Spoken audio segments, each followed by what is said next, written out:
నమస్కారం. ఇది సంగతికి స్వాగతం. వర్షాకాలం అసలే వ్యాధులు ముసిరే కాలం. ఒక్కసారిగా మారే వాతావరణంతో జలుబు, దగ్గు లాంటి చిన్న చిన్న సమస్యల నుంచి కలరా, మలేరియా, అతిసార వంటివి ఇష్టానుసారం విజృంభించే రోజులివి. అందుకే వర్షాకాలం వస్తుందంటేనే ఆరోగ్యపరమైన అప్రమత్తత అత్యవసరం. ఏమాత్రం అలసత్వం ప్రదర్శించినా జరిగే నష్టం అపారం. సీజనల్ సమస్యలకు తోడు చిత్తడి పరిసరాలతో కొత్త కొత్త సమస్యలు సవాల్ విసురుతూ ఉంటాయి. ఇప్పుడు విజయనగరం, విశాఖపట్నం జిల్లాల్లో చూస్తోన్నది అదే. ఉన్నట్లుండి ఒక్కసారిగా ప్రబలిన అతిసారం పరుగులు పెట్టిస్తోంది. ఇప్పటికే విజయనగరంలో 7 మంది, విశాఖ జిల్లాలో 5 అతిసారం లక్షణాలతో ప్రాణాలు కోల్పోయినట్లు సమాచారం. విజయనగరంలో మరో చిన్నారి మలేరియా జ్వరంతో కన్నుమూసింది. పదుల సంఖ్యలో వైద్యశాలల్లో చికిత్స పొందుతున్నారు. అయితే ఇందుకు ఒక్క వర్షాకాలాన్నే నిందించడానికి వీల్లేదు. ఎందుకంటారా? ఈ కథనం చూడండి. ఆ విషయం అందరికీ వివరంగా అర్థమవుతుంది.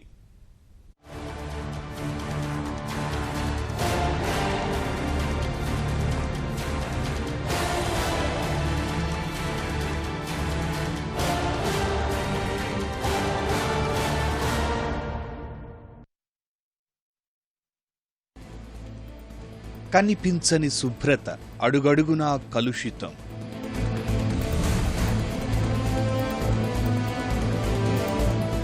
ఎక్కడ పడితే అక్కడ పైపులకు లీకులు, కొళాయిలు కూడా మురుగు కాలువల్లోనే.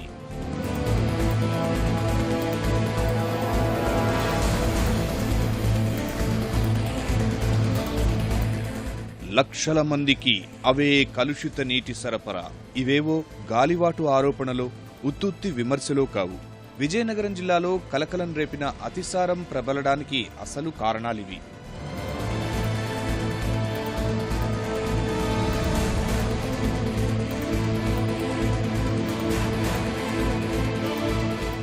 విజయనగరం జిల్లా నెల్లిమర్ల మండలం కొండవెలగాడలో అతిసారం ప్రబలి 40 మంది అస్వస్థతకు గురయ్యారు. వాంతులు, విరోచనాలతో వైద్యశాలల్లో చికిత్స పొందుతున్నారు. సమస్య తీవ్రత గుర్తించి కొండవెలగాడలోనే ప్రత్యేక వైద్య శిబిరం ఏర్పాటు చేశారు. మెరుగైన వైద్యం అందించాలని మంత్రి కామినేని శ్రీనివాస్ ఆదేశాలు జారీ చేశారు. పక్కన విశాఖ జిల్లాలోనూ ఇప్పుడు అతిసారం కేసులు ఆందోళన కలిగిస్తున్నాయి. ఇవే వార్తలు ఇప్పుడు రాష్ట్రమంతా భయాందోళనలు రేకెత్తిస్తున్నాయి. మరి ఈ సమస్యకు మూలం అస్తవ్యస్తంగా మారిన మంచినీటి, కంపుగొట్టే పారిశుధ్య సమస్యలు. ప్రతి వ్యక్తి ఆరోగ్యంగా ఉండాలంటే మొదట తాగునీరు స్వచ్ఛంగా ఉండాలి. ఏమాత్రం కలుషితం కాకూడదు. ఎందుకంటే మన శరీరంలో అత్యధిక భాగం ఉండేది నీరే. లోపలికి తీసుకునే నీటిలో ఏమాత్రం తేడా వచ్చినా ఆ ప్రభావం సామాన్యంగా ఉండదు. అది గుర్తించే తాగునీటికి దిగుడు బావుల్లోకి దిగే అవస్థల నుంచి విముక్తి కల్పిస్తూ మంచినీటి పథకాలు తీసుకొచ్చారు. బోర్లు, కుళాయి నీటికి మారమని సూచనలు, హెచ్చరికలు జారీ చేశారు. తగ్గట్టే ప్రతి పల్లెకు మంచినీటి పథకాలు నిర్మించారు. కానీ వాటి నిర్వహణలోనే అంతులేని నిర్లక్ష్యం ప్రదర్శిస్తున్నారు. ఎక్కువ మంది గమనించడం లేదు గాని మంచినీటి బావులతో మొదలై పాచిపట్టిన, పగిలిన పైప్లైన్లు, కమ్మేస్తున్న మురుగు కాల్వలతో అనేక విధాల నిత్యం తాగే మంచినీరు కలుషితమవుతోంది.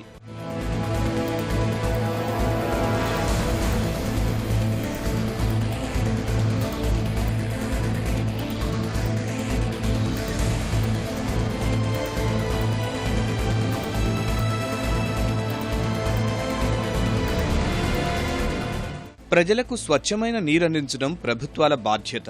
అందుకోసం పక్కా మంచినీటి పథకాలు ఏర్పాటు చేయాలి. తక్కువ జనాభా ఉన్న చోట బోర్లతో అయినా సౌకర్యం కల్పించాలి. ఏ ప్రభుత్వం వచ్చినా అదే దిశలో మంచినీటి పథకాల ఏర్పాటుకు ప్రాధాన్యత ఇస్తున్నారు. కోట్ల రూపాయలు ఖర్చు చేస్తున్నారు. కానీ ఖర్చు చేస్తున్న ఆ నిధులతో ప్రజారోగ్యం కాపాడుతున్నామా లేదా అనే విషయంపై మాత్రం దృష్టి పెట్టలేకపోతున్నారు. నిర్వహణ బాధ్యతలు గాలికి వదిలేస్తున్నారు.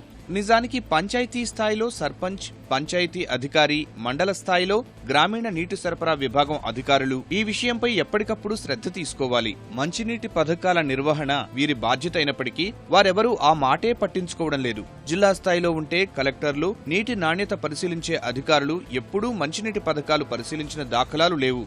ఇప్పుడు అతిసార ప్రబలి ఇబ్బంది పడుతున్న విజయనగరం జిల్లాలో ఈటీవీ కొన్ని పట్టణాలు, గ్రామాలను క్షేత్రస్థాయిలో పరిశీలిస్తే వెలుగులోకి వచ్చిన నిజాలివి. విజయనగరం పురపాలక సంఘంలో 3 లక్షల మంది జనాభా ఉన్నారు. ఇంతమందికి మంచినీటిని అందించేందుకు కొత్తగా రిజర్వాయర్లు నిర్మించారు. కోట్లాది రూపాయలు ఖర్చు చేశారు. నిర్వహణకు 10 మంది ఇంజనీరింగ్ అధికారులున్నారు. కానీ వారంతా కార్యాలయానికి పరిమితమవుతున్నారు. పురాతన కాలం నాటి మంచినీటి పథకం జలాశయం చెట్లతో నిండిపోయింది. లీకులతో నీరు కారి పాచిపట్టిపోయింది. పురుగులతో నిండి ఉంది. పక్కనే ఉన్న పెద్ద పైప్ లైన్ల నుంచి లీకులు. నీరు నిలబడి మురుగుగా మారింది. ఆ మురుగునీరు తిరిగి పైపుల్లోకి వెళ్లి ప్రజలు తాగే కుళాయిల్లోకి వెళుతుంది. పైప్ లైన్ పొడవునా జాయింట్ల వద్ద శుభ్రం చేయనందున వ్యర్థాలతో నిండి పాచిపట్టింది.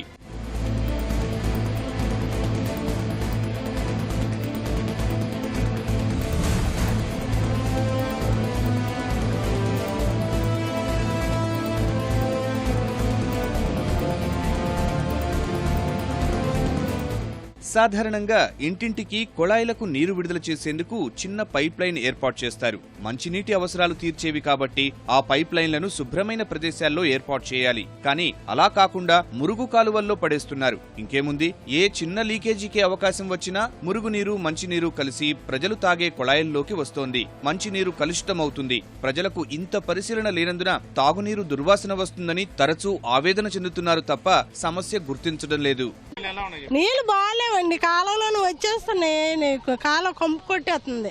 చెత్తలు తీయరు, పట్టించుకున్న లెవెల్ లేరు. కొంపు అవే తాగవలసి వస్తుంది. మరి రేట్ చేస్తాం, వడగొట్టుకుని తాగుతున్నాం. తాగల పిల్లలకి జ్వరాలు వచ్చి వగ్గుకుంటున్నాయి. అసలు రేట్ చేస్తాం, అవే మంచి నీళ్ళు పట్టుకుంటాం. కాలువలు కంగాలి చెత్త అంతా ఇక్కడ వేసేస్తాను రండి. ఒక నీట్నెస్ అంతా ఏట్లేదండి. జ్వరాలు అవి వస్తానండి. ట్యాంకులు శుభ్రాలు చేయడం గట్టి ఏట్లేదండి. అది అన్నాలు అయ్యిందో ఆ ట్యాంకాలు ఉండడమే. మురికి నీళ్ళ నుంచి కాలంలోకి వచ్చేస్తున్నాయి. ఆ నీళ్ళే తాగుతున్నామండి. కాలువలు శుభ్రం ఉండట్లేదు. ఇక్కడ రోడ్డు కూడా అసలు బాగాలేదండి. విపరీతంగా పడిపోవడం గట్ట అన్ని అవుతున్నాయి. బురదంతా నీళ్ళు పట్టుకుంటే మొహాలు తులుతున్నాయండి. కాలువలో కొలాయిలు ఉన్నాయి. నీళ్ళ ఏంచో కాలువల నీళ్ళ కొలాయిలో గట్ట వచ్చేస్తున్నాయండి. ఆ నీళ్ళే తాగవలసి వస్తుంది. నీళ్ళు బాగాలేవండి. తొక్కులు కాలువలో మురుగు కాలాలు తీయలేదండి. రోడ్ల మీద తొక్కులు ఎత్తలేదండి. పక్కన కొలాయిలు ఉన్నాయి. ఆ నీరు దీంట్లోకి వచ్చేస్తుంది. ఆ రోడ్లు తొక్కులు నీరు ఇక్కడ నీరంతా నిల్వ అయిపోతుంది. నీళ్లు వాసన వస్తాయి. విజయనగరం పురపాలక సంఘమే కాక బొబ్బిలి, సాలూరు, పార్వతీపురం అన్ని చోట్ల ఇదే సమస్య. మంచినీటి పథకాల నిర్వహణ కోసం పనిచేసే వ్యవస్థ కలుషిత నీటిపై ప్రత్యేక శ్రద్ధ చూపడం లేదు. అది ప్రజారోగ్యాన్ని ప్రమాదంలోకి నెడుతోంది. ప్రతి పట్టణంలోనూ 1,00,000కు పైగా జనాభా మంచినీటి పథకాలపై ఆధారపడుతున్నారు. అవి చూస్తే పేరుకే రక్షిత మంచినీటి పథకాలు. స్వచ్ఛత మేడిపండు చందంగా మారింది. ఏ మంచినీటి పథకం చూసినా పైప్ లైన్లు లీకులు లేకుండా ఉండటం లేదు. మట్టి బురదగా మారిన నీరు తిరిగి లీకుల ద్వారా మంచినీటిలో కలిసిపోతుంది. కాలువ కాడే కొలీలు ఉన్నాయి. నరకు మేము అనిపిస్తున్నాం. కులి నీళ్లు కూడా వస్తున్నాయి. మేము ఆ నీళ్లు కూడా తాగడం, మందులు వేసుకొని ఏదో వేసుకొని తాగడం అవుతుందండి. సమయం ఏం లేదండి. కొలీల్లోని కులి నీళ్ళే వస్తున్నాయండి. వాసన వస్తాయండి. మేము దానికి ఏదో చేసుకుని జ్వరాలు వచ్చినా మరి దోమల గురించి మేము పట్టించేసుకున్న వాళ్ళు కాగితాలు రాసి పెట్టిన ఆఫీసులోనే కాగితాలు రాసి పెట్టాం ఎన్నిసార్లు. ఎవరు పట్టించేసుకుని ఈ పక్కనే కొళాయి, ఈ పక్కన మంచినీళ్లు పట్టడానికి చెత్త చెదారం, వంటలు చేసినవన్నీ వేసడం, పందులు చచ్చిపోవడం, దోమలు, రాత్రి వేసిన కాసి వాసన, చెడు వాసన. నీళ్ళు మాత్రం అలాగే మన ఈ మధ్యలో అంతా మట్టిలాగా వచ్చేయండి. అనారోగ్యాలుగా ఉంటున్నాయి. ఎందుకంటే పందులు చచ్చిపోవడం, ఈ చెత్త చెడారం, ఇది 10 సంవత్సరాలు బట్టి ఈ కాలం వేయటం మరి అవుతుంది. మంచినీళ్ళు ఆ నీళ్లు మళ్ళీ పట్టుకొని మేము తాగుతున్నాము. తప్పదు, మాకు ఇంక రెండో ఆస్కారం లేదు. నీళ్లు ఒక రోజుగా నిల్వ ఉంటే అదొక పాసు వాసనలో వస్తాయి. నీళ్లు కూడా తాగడానికి బాగోకుంటున్నాయి. రెండో రోజు ఉంటే మరి ఆ నీళ్లు మేము తాగలేకపోతున్నాం. చాలా ఘోరంగా ఉంది. కొన్ని పల్లెల్లో పథకాల చుట్టూ బహిర్భూమి ప్రదేశాలు. మంచినీటి పథకాలు బ్లీచింగ్ పౌడర్తో శుభ్రం చేయక సంవత్సరాలు కావస్తోంది. మంచినీటి పథకాలకు పైకప్పులు ఉండవు. లోపల బయట పాచిపట్టి నీరు దుర్వాసన వస్తుంటుంది. గాలిపోయే వాల్స్ వద్ద నీరు ప్రవహించి కుంటల్లా మారి ఉంటాయి. అలా కలుషితమైన నీరు మళ్లీ మంచినీటి పథకంలోకి వస్తున్నాయి. నెల్లిమర్ల మేజర్ పంచాయతీలో ఇదే పరిస్థితి కనిపించింది. జర్జావుపేటలో కుళాయి చుట్టూ డంపింగ్ యార్డుంది. పక్కనే పెద్ద మురుగు కాలువ. అందువల్ల మురుగునీరు కలుస్తుందని ప్రజలు ఆవేదన వ్యక్తం చేస్తున్నారు. కలుషిత నీరు తాగి జ్వరాలు, శ్వాసకోశ సంబంధ వ్యాధులు వస్తున్నాయని ప్రజలు వాపోతున్నారు. కాలువలో లేకుండా ఉంటేనే బాగుంటుందండి. మరి వాటర్ అంటే దీన్ని బట్టే కదండి అంతా వాడుకుంటాం. అన్నం వండుకోవడం ఇంట్లో కూడా దీనివల్లే కదండి. ఆరోగ్యం అంతా దీని మీద ఆధారపడి ఉంటుందండి, వాటర్ మీదే. ఒక బురదగా వచ్చేస్తుంది. మరి అవే తెలియక తాగిడు, మరి ఒంట్లో బాగోపోయిన మరి ఏం చేస్తాం. ఎంత అడిగినా సరే మేమే చేయాలి, అటుపక్క నుంచి రావడం లేదని అంటున్నారు సార్. బురదగా వస్తుందండి. కాలువ నీళ్ళతో తవ్వేసినా సరే వచ్చేస్తుంది. దీన్ని నిండిపోతుంది అసలు కాలువ. అలా బురద నీళ్ళు వస్తుంటదండి. మేము ఆ బురద నీళ్ళు మేమంతా కలుపుకొని మనిషి 20 వేసి 30 వేసి అయితే 3 సార్లు బాగా చేసుకున్నామని అది పట్టించుకునే వాళ్ళు ఎవరు లేరు. చిన్న కాగితం ముక్క పేపర్ అడ్డు పెట్టుకొని ఆ మురికి నీళ్ళు జాలి అది కొనుక్కొని బాగా చేసుకొని పడుతున్నామని నీళ్ళు. అసలు అది ఎవరు పట్టించుకోరు. అది అలా నిండిపోయినా ఇప్పుడు కాలువలు తవ్వితే నీళ్ళంతా వచ్చేస్తుంది. రేపు కొలాయిలు వచ్చినప్పుడు నిండిపోయి ఆ బావిలో లాగే ఒక కుర్చో రాయో వేసుకొని కూర్చొని తోడుతామండి. నీళ్ళు వాసన వస్తుంది. ఒక 2-3 సార్లు వాసన వస్తుంది. ఎవరికి చెప్పినా పట్టించుకోలేదు. ఎటు వెళ్తామండి, అటు ఇటు వెళ్ళి నీళ్ళు మోసుకుంటాం. మురికాలలో నీళ్ళు మాకు వాటర్ కలిసిపోతుంది సార్. నీళ్ళు కూడా బాగా సప్లై అవ్వట్లేదు.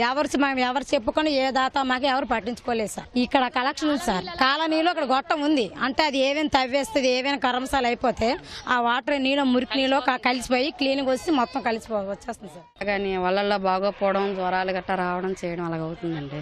2-3 రోజులు మట్టి బురదల్లాగా వచ్చాయి.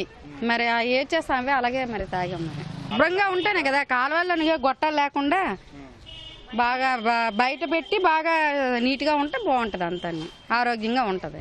మరి అవి శుభ్రంగా లేకపోవడం కదా ఏవైనా అన్ని రోగాలు వస్తున్నా హాస్పిటల్ పాలు అన్నీ అయిపోతున్నాం. మంచినీటి పథకాలకు ప్రభుత్వం ఇస్తున్న నిధులు గుత్తేదారులకు ఆదాయ వనరులుగా మారుతున్నాయి. ప్రధానమైన పైప్ లైన్ వ్యవస్థను పట్టించుకోవడం లేదు. స్థలం లేదనే సాకుతో మురుగు కాలువల పక్కనే వేస్తున్నారు. పైపులు తుప్పుపట్టి రంధ్రాలు పడుతున్నాయి. ఈ సమస్య మున్సిపల్ అధికారులకు, గ్రామీణ నీటి సరఫరా విభాగం అధికారులకు తెలిసినా నిర్లక్ష్యం చేస్తున్నారు. పురపాలక సంఘాల్లో ప్రత్యేకంగా పైప్ లైన్ ఏర్పాటుకు ప్రత్యేకంగా నిధులు కేటాయించారు.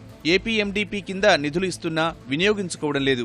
పాలకులు, అధికారుల నిర్లక్ష్యంతో అతిసార, కలరా, విషజ్వరాలతో ప్రజలు ప్రాణాలు కోల్పోతున్నారు. సో ఈ వాటర్ ట్యాంక్స్లో వాటర్ స్టోర్ చేసేది చాలా ఇంపార్టెంట్ అండి. దాంట్లో వాటర్ ట్యాంక్స్లో ఎక్కడా కూడా లీకేజ్ ఉండకూడదు. ప్లస్ పాచి పెట్టడం కానీ, నాసు, ఫంగస్ ఏది ఉండకుండా రెగ్యులర్గా మనము అది వీక్లీ 15 డేస్కి ఒకసారి డ్రై చేసి దాన్ని మళ్ళీ క్లీన్ చేసి తర్వాత వాటర్ నింపాలి. వాటర్ నింపినప్పుడు క్లోరినేషన్ చేయాలండి బ్లీచింగ్ పౌడర్తో చేసి కూడా అది 24 అవర్స్ అది బ్లీచింగ్లో ఉండి అది మొత్తం క్లోరినేట్ అయినాక మనం వాటర్ లెట్ అవుట్ చేయాలి. వాటర్ లెట్ అవుట్ చేసినప్పుడు ఆ పైప్ లైన్ కూడా ఎక్కడా కూడా లీకేజ్ లేకుండా చూసుకోవాలి. ఎక్కడైనా లీకేజ్ ఉంటే డెఫినెట్గా మనకి ఇక్కడ ఓపెన్ డెఫికేషన్ అనేది మన ఇండియాలో ఎక్కువ కాబట్టి అది మనం ఫీకల్ మ్యాటర్తో కంటామినేట్ అయ్యే అవకాశాలు ఎక్కువ ఉంటుంది. సో అది లీకేజ్ లేకుండా కూడా ప్రతి మంత్ కూడా స్టాఫ్ చెక్ చేసుకుంటూ ఉండాలి. తర్వాత ఇంటికి వచ్చినాక వాటర్ కూడా మనం స్టోరేజ్, ఇంట్లో వాళ్ళు కూడా స్టోరేజ్ కరెక్ట్గా స్టోర్ చేసుకోవాలి. మనం ఎలా పడితే అలా చేతులు దాంట్లో పెట్టకూడదు. మంచి కంటామినేషన్ లేకుండా వాటర్ గ్లాస్తో తీసుకొని తాగడం చేయాలి. గ్రామీణ ప్రాంతాల్లో పరిస్థితి మరీ అధ్వాన్నం. ప్రజలకు అవగాహన లోపంతో జిల్లా స్థాయి గ్రామీణ నీటి సరఫరా విభాగం అధికారులు ప్రజారోగ్యం పట్ల శ్రద్ధ చూపించరు. మంచినీటి పథకాల్లో బ్లీచింగ్ కలుపుతున్నారా లేదా అనే విషయం పరిశీలించరు. జిల్లాల్లో ఈ విభాగంలో 70 మంది ఉద్యోగులు ఉన్నా పర్యవేక్షణ ఉండదు. నీటిని పరీక్షించడానికి జిల్లా కేంద్రంలో ప్రత్యేక పరీక్షా కేంద్రం 10 మంది ఉద్యోగులు ఉన్నారు. అయినా మొక్కుబడిగానే నీటి పరీక్షలు చేస్తారు అనే విమర్శలున్నాయి. పైప్ లైన్ ముఖ్యంగా క్లీన్గా ఉండాలండి. అంటే పైప్ లైన్స్ అనేవి కాలువలో వెంబడి వెళ్ళకూడదు, కాలువ లోపల వెళ్ళకూడదు. దానివల్ల ఏంటంటే పైప్ లైన్ ఒకవేళ లీకేజెస్ గట్ట ఏమైనా ఉంటే దానిలో ఈ కాలువలో ఉన్నటువంటి బ్యాక్టీరియా, ముఖ్యంగా డయేరియా, పచ్చకామరలు కలిగించే బ్యాక్టీరియా ఆ పైపులకి వెళ్తుంది. పైపుల లోపలికి వెళ్ళి తద్వారా ఆ నీటిని వాడిన ప్రజలకి పచ్చకామరలు అలాగే డయేరియా వంటి వ్యాధులు బారిన పడే అవకాశం ఉందండి. ఇలా పారిశుధ్య లోపము శాపంగా మారి వ్యాధులు ప్రబలుతున్నా యంత్రాంగం ఆ సంగతే పట్టించుకోవడం లేదు. చాలా గ్రామాల్లో పరిసరాలు చెత్తా చెదారంతో నిండి వ్యాధుల బారిన పడుతున్నామని ప్రజలు ఆవేదన చెందుతున్నారు. ప్రస్తుతం అతిసార ప్రబలిన కొండ వెలగాడలోనూ అవే అపరిశుభ్ర పరిస్థితులు. రహదారుల పక్కన చెత్తా చెదారం పేరుకుపోయింది. వాటి మూలంగా జిల్లాలో తరచూ అంటురోగాలు దాడి చేస్తున్నాయి. ముఖ్యంగా వర్షాకాలంలో ఏటా అది పరిపాటిగానూ మారింది. ఇప్పటికైనా రాష్ట్ర ప్రభుత్వం, గ్రామీణ నీటి సరఫరా విభాగం, పట్టణాలకు సంబంధించిన ప్రజారోగ్య శాఖ అధికారులను అప్రమత్తం చేయాలి. కలుషిత నీరు, పారిశుధ్య పరిస్థితులపై జాగ్రత్తలు తీసుకోవాలి. మంచినీటి నమూనాలపై ఉన్నత స్థాయి బృందాలతో పరిశీలన జరిపించాలి. పారిశుధ్యంపై ఎప్పటికప్పుడు తనిఖీలు నిర్వహించాలి. అంతరిక్షం ఇప్పటికీ ఓ అంతుచిక్కని రహస్యమే. దశాబ్దాలుగా విశ్వం గుట్టు విప్పేందుకు పరిశోధనలు సాగుతూనే ఉన్నాయి. ఒక్కో గ్రహంపైకి అంతరిక్షయానం చేస్తున్న వ్యోమ నౌకలు నిగ్గు తేల్చేందుకు శోధన సాగిస్తూనే ఉన్నాయి. చందమామ వెనుక కథ తెలుసుకునేందుకు తొలిసారిగా జాబిలిపై అడుగుపెట్టిన మనిషి అలుపెరగని అంతరిక్ష అన్వేషణలో ఇప్పటికే ఎన్నో ఘనతలు సాధించాడు. చంద్రుడిపై కాలు పెట్టినప్పటి నుంచి మంగళయాన్ వరకు సరికొత్త అధ్యాయాలు లిఖిస్తూనే ఉన్నాడు. ఈ కోవలోనే ఇప్పుడు నాసా వ్యోమనౌక జూనో గురుడి కక్షలోకి ప్రవేశపెట్టడం ద్వారా సరికొత్త అధ్యాయానికి నాంది పలికాడు. నమస్తే గురు అంటూ పలకరించి గురుగ్రహం రహస్యాలు ఛేదించేందుకు సిద్ధమయ్యాడు. ఇప్పటికే జూనో చెప్పబోయే సంగతులేంటో చూద్దాం.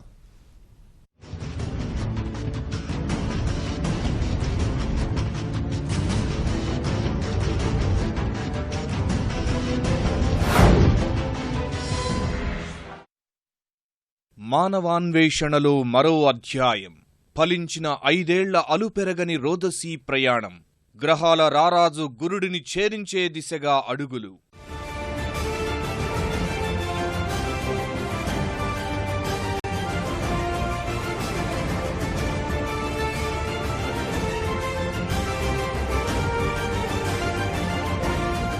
సౌర కుటుంబంలోని గ్రహాలన్నింటిలోనూ కీలకమైన గురుగ్రహానికి చెందిన మరిన్ని రహస్యాలు వెలుగులోకి తెచ్చేందుకు మార్గం సుగమమైంది. అమెరికా అంతరిక్ష సంస్థ నాసా ప్రయోగించిన జునో వ్యోమనౌక విజయవంతంగా గురుడి గ్రహకక్షలోకి ప్రవేశించింది. 5 ఏళ్లపాటు విశ్వంలో అలుపెరగని ప్రయాణం సాగించిన బహుదూరపు బాటసారి ఒడుపుగా గమ్యస్థానానికి చేరుకుంది. అమెరికా స్వాతంత్ర్య దినోత్సవం నాడే కీలక విజయం నాసా నమోదు చేసింది. గురుడి గుట్టు విప్పే పని ప్రారంభించేందుకు సిద్ధమైంది.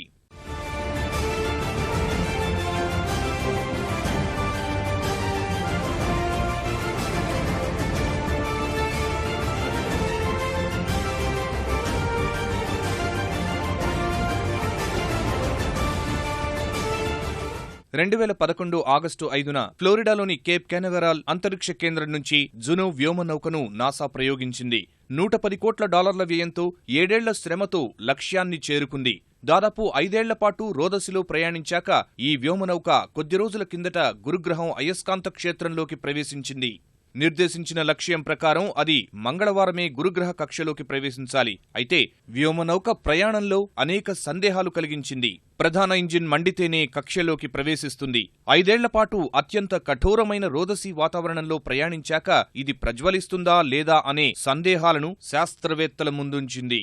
ఉన్న సంక్లిష్టతలకు తోడు భూమికి కోట్ల కిలోమీటర్ల దూరంలో ఉన్నందువల్ల శాస్త్రవేత్తలు ప్రత్యక్షంగా నియంత్రించడం సాధ్యం కాదు. సంకేతాలు అక్కడికి చేరుకోవడానికి చాలా సమయం పడుతుంది. అందువల్ల ఇదంతా సొంతంగానే చేపట్టేలా వ్యోమనౌకలో ముందుగానే కమాండ్లు చొప్పించారు. అన్ని అనుమానాలు పటాపంచలు చేస్తూ జూనోలోని వ్యవస్థలన్నీ అద్భుతంగా పనిచేశాయి. తొలుత ఈ వ్యోమనౌక దిశ మార్చుకుంది. తద్వారా అవసరమైన దిక్కులో ప్రధాన ఇంజిన్ ఉండేలా చూసుకుంది. ఆ తర్వాత స్థిరత్వం కోసం తన భ్రమణ రేటును నిమిషానికి 2 నుంచి 5 రౌండ్లకు పెంచుకుంది. జునో ప్రధాన ఇంజిన్ ప్రజ్వరిల్లింది. నిర్దేశించిన రీతిలో 35 నిమిషాల పాటు పనిచేసింది. ఫలితంగా వ్యోమనౌక వేగం నియంత్రణలోకి వచ్చింది. విజయవంతంగా గురుగ్రహ కక్షలోకి ప్రవేశించింది.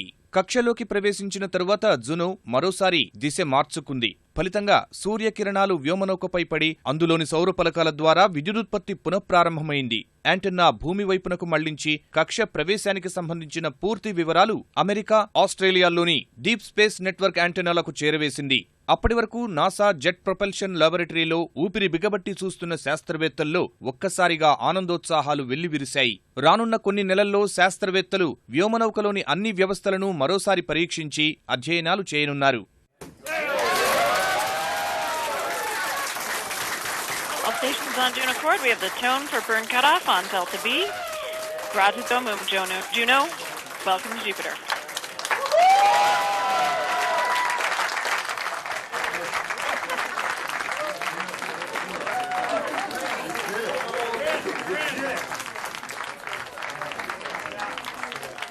జునో ఎన్నో అంతరిక్ష రికార్డులు అధిగమించింది.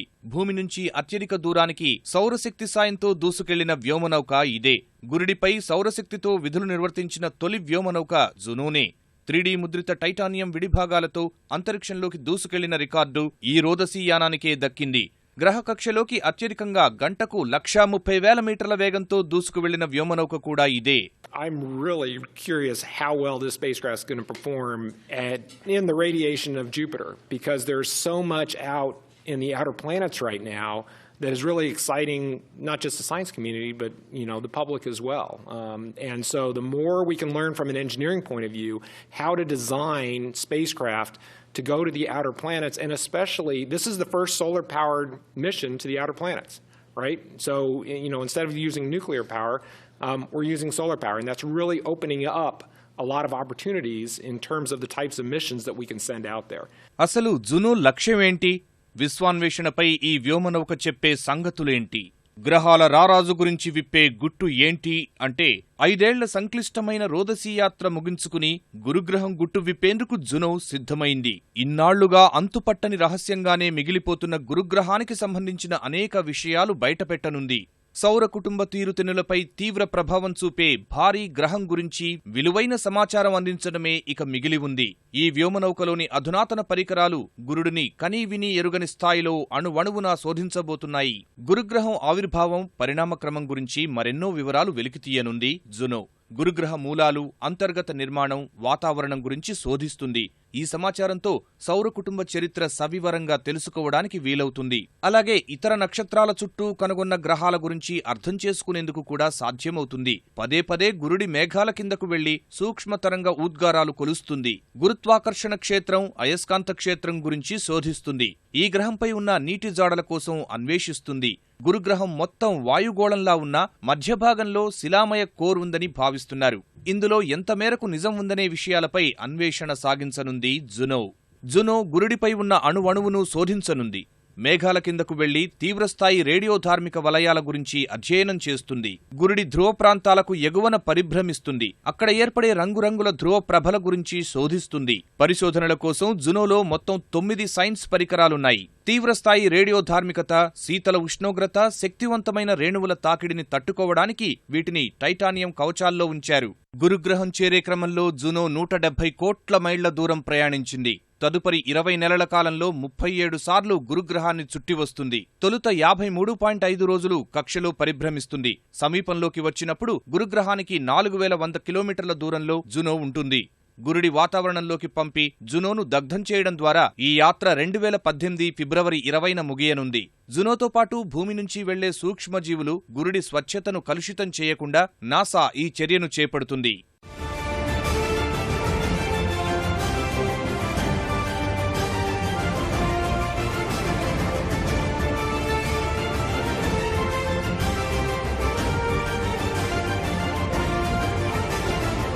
గురుడిపై పరిశోధనలు సాగించడం జునోతోనే మొదలు కాలేదు.